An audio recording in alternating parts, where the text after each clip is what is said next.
may buntang mga angkol, so biyahe na sa takaron kay nang lagi nato manigamot sa atong kinabuhi kay may lain makatabang nato kita ra man gyud. So actually guys, padulong gyud mi sa Surigao del Norte kay dito man among customer. So ubay-ubay po ning adlaw guys, mga 5 ka adlaw yun yung before tamo biyahe guys.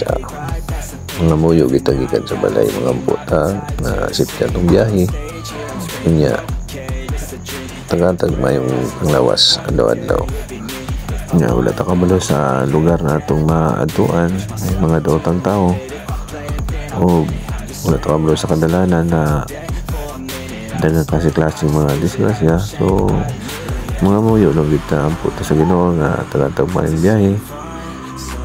So muna to guys, salamat din sa inyong mga suporta ako o